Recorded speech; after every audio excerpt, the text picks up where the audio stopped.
Hello and welcome to the Cooking Catastrophe. I'm your host, Jack Kane, and this is a cooking catastrophe. Today, we will be making a Civil War-era Confederate pumpkin bread.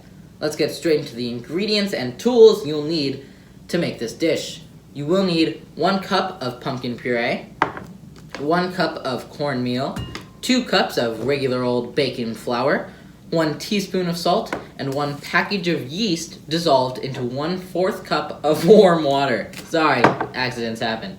You will also need a bread mixing bowl with your bread mixer of choice. I will be using a fork and my hands at some points. You'll need a bread dish and a cutting board to knead your dough on.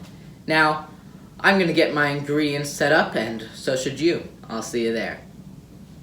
Okay, I've got all my ingredients ready. Let's get to step 1. 1 is taking your opened yeast package and letting it dissolve in the 1/4 cup of water. This will be dissolving while we mix all our other ingredients until we're ready to put it in. I'd put it in there and then get a mixing utensil and just stir it about for a tiny bit and then let it sit.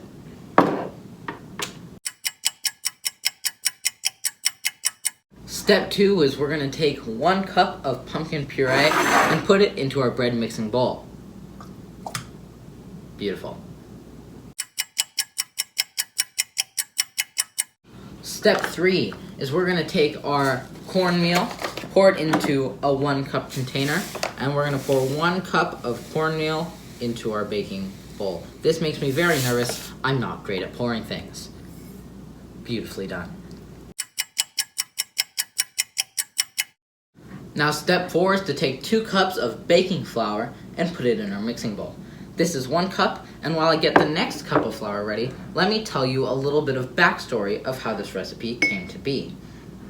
In 1863, a southern woman came up with this recipe because wheat was very scarce at the time and wheat prices were very high. She used cornmeal instead of wheat and used a couple of different things using eggs and milk to mask the taste, which we've changed a little bit here, but it still was put in the Confederate recipe book in 1863. Now, they were at a pretty low point in the Civil War, and as we know later, they'll be at an even lower point. They lost. But they did have some light with this delicious pumpkin bread. Beautiful. Step 5 is we're going to take just 1 teaspoon of our salt and pour it into our mixing bowl. Beautiful. Step 6, we'll bring back our yeast now that it has mostly dissolved and pour it into our mixing bowl. Beautiful.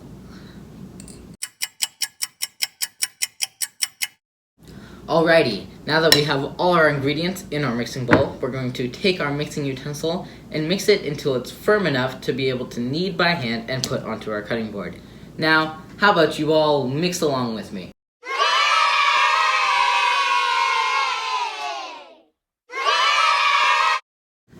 Whoa, that's an arm workout, am I right? Now that we have our bread ready to knead, what you're going to want to do is just take a little bit of flour and sprinkle it over the cutting board and get it ready. Then you're going to want to pour your dough onto the cutting board, whoops, a little bit of corn flour left over, and just start kneading with your hands. Alrighty, my dough is ready. Now, if you run into any issues with it being too damp or too dry, just either add some flour or add some more water. You'll know it's ready when it's a perfect combination of the both. Now, what you're going to want to do is take your dough and lay it in your bread pan. Try and spread it out so it reaches all 4 corners. Now, we're going to take a damp, warm cloth, lay it over, and let it dry for up to 30 minutes and let the dough rise. Now, I've realized that my cooking area has become a little bit dirty, so for these 30 minutes, I'm going to do some cleanup. And you should too.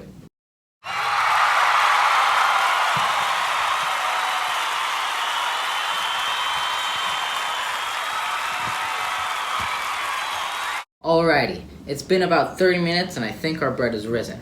So what you're going to want to do now is transfer it to your bread loaf, which I already preemptively did. And now before you transfer it to your bread loaf, you're going to want to grease your pan. So I'm going to do that now. I'm going to take this back out. Oh, wonderful. and grease our bread loaf up.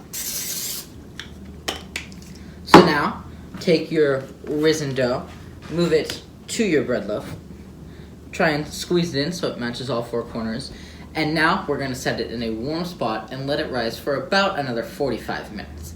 And about 30 minutes into that rising, don't forget to preheat your oven to 375 degrees so it is all ready for you to put in the oven.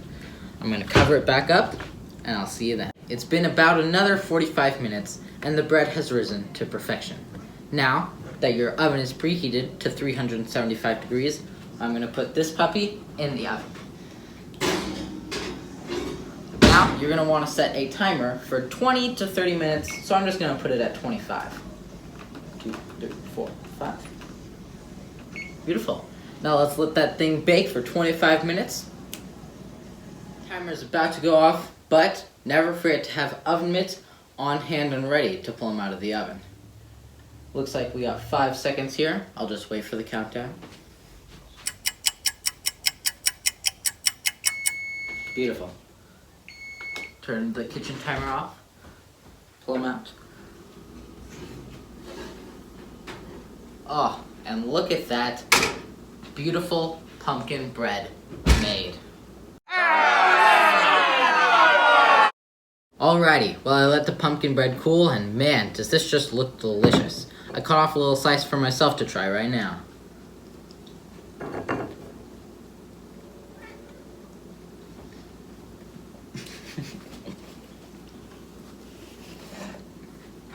Man, is it just wonderful.